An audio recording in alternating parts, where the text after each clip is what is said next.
Hello, friends. We are starting Paradise Lost, Book 2. In Book 1, we have seen that Satan and his soldiers, who were once angels, they had revolted against the authority of God. God had defeated them and thrown them into the deep and dark hell.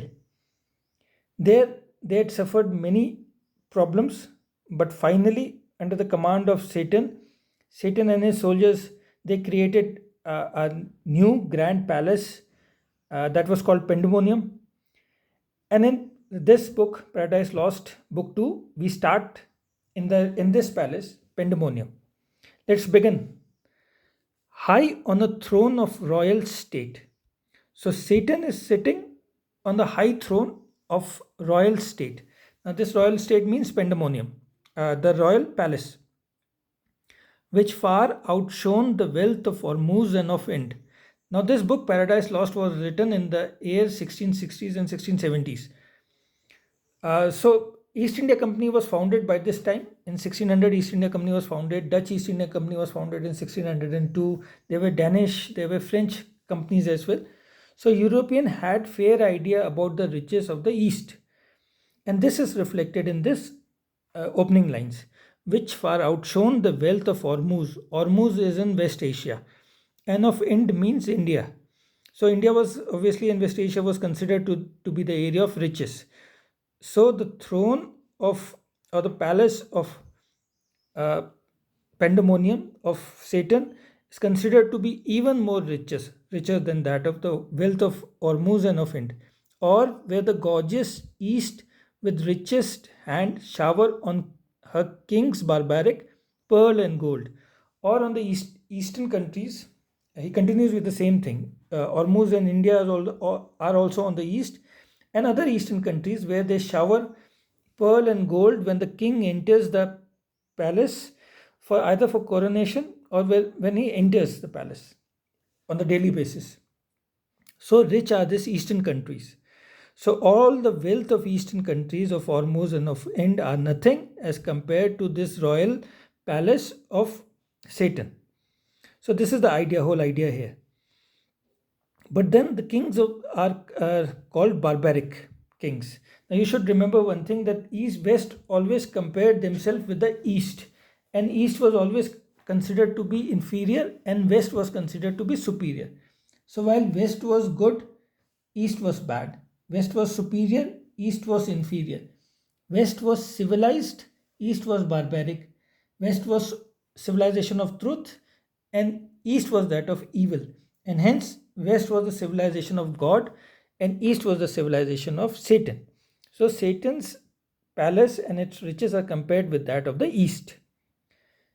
Now, this was an important idea. This was an important binary. You should keep this thing in mind. Now, let's continue. Satan exalted sat. Exalted means in a higher position, in a powerful position. That means he was the king of hell. So, he's sitting in a high position. By merit, raised to that bad eminence. And he had merit to be the king, because we have seen his speeches, that was grand speeches, that was speeches of a leader. He has shown his courage. He was the leader in the battle against God, and therefore he deserves to be the king. But at the same time, to be the king of hell, you should have evil qualities in you, and Satan was full of evil qualities, and therefore he deserves. By merit raised to that bad eminence, to be the king of hell is a bad position, and he has risen by his own merit to this position.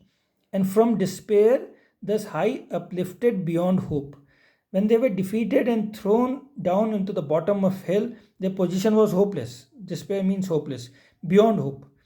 But by the dint of his courage, and he has lifted himself and has made a palace for himself, where now he is sitting among the riches, among the wealth, which cannot be compared.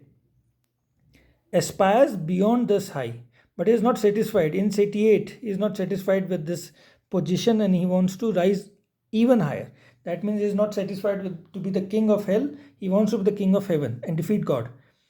To pursue a vain war with heaven. He was not satisfied by pursuing a vain means useless war against heaven. He was defeated once. And by success untaught. And success means here experience. Experience has taught him nothing. He was defeated once. He should know that it's useless to fight against God. His proud imaginations does displayed.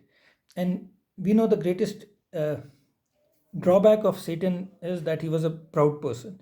He was a proud angel, you can say, or demon, whatever you can say. And his imaginations are also filled with pride. And his pride does displayed. As he starts speaking, so his pride is also reflected in his speech. And now he starts speaking.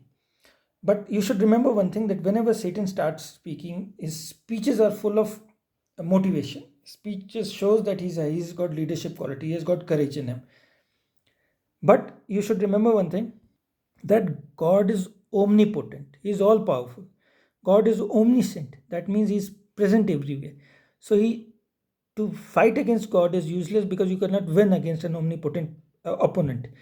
God is all present everywhere, means that he knows what conspiracy is going on behind his back. So to fight against God is to be defeated again.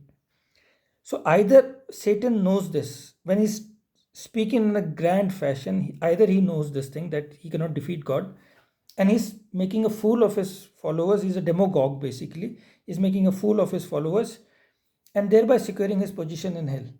Or his pride and his ego doesn't let him understand that God is omnipotent and omnipresent. He cannot understand this thing, and therefore he's again and again fighting against God. He's ready to fight against God. So whenever the speech of Satan comes, you should keep this thing in mind. Now let's continue. I will continue in our next video. Thank you.